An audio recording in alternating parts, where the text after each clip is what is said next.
And you pointed out something really crucial that I try to point out all the time is that, as the name implies, Monopoly is an anti-capitalist game. It was a game that was created to say, oh, look how terrible landlords are. They're just out there trying to bankrupt everybody. The only way to win the game of Monopoly is to bankrupt and force out every single other player. So you can't cooperate in good faith, because this deal that you're dealing with is eventually going to put yourself out of the game.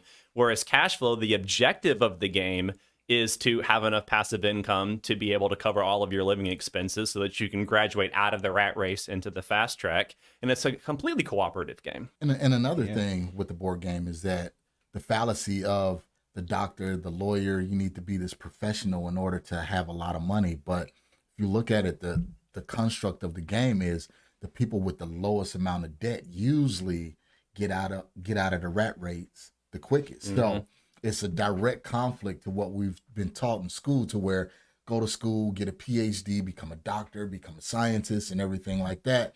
And you'll be rich and you'll live the high life, where in the board game, it shows you that those professions are normally the hardest to get out of debt. Takes you longer. Yeah, literally, because what tool are you using? So yes, if you get jobs. So if you're a janitor, you get the low, mechanic, whatever they say the low incomes are, it's using your mind. If you use your mind and use the relationships and the tools of real estate investing, you could be living financially free faster than a doctor. Yeah, it's the most highly susceptible to luck. Because on the one hand, if you have a reasonably low paying job, janitor, or truck driver, it's easy to achieve financial independence through one or two deals that are done well, because you don't have a lot of living expenses. But we've also seen those games where the janitor draws the boat card on the second turn, and it basically knocks them out of the game through, no fault of their own. Their only fault is, wanting to buy a boat, even though you live in Arizona. I don't know what you can use it for. So go to Azreia.org/calendar, check Tucson, Phoenix dates and when to play. If that conversation didn't get you excited, maybe real estate's not for you. I love it, man. So. And let's also point out the obvious here, because one of the best things about the game is also one of the worst things about the game, in that it forces you to understand financial statements. And that was a huge thing from Kiyosaki. So right when you get started playing the game,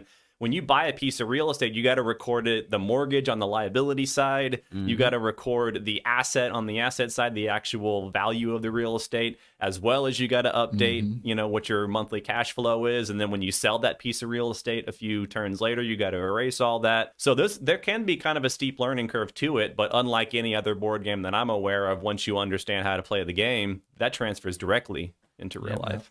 Love it. So hosting the game for 4 years, there's not one time someone didn't leave with a aha, like, I didn't know that I can do that in life, so love it. Any last words on Cash Flow 101 before we jump into the next topic? No, play the game. Play the game. All right, give it a try. Jump out there.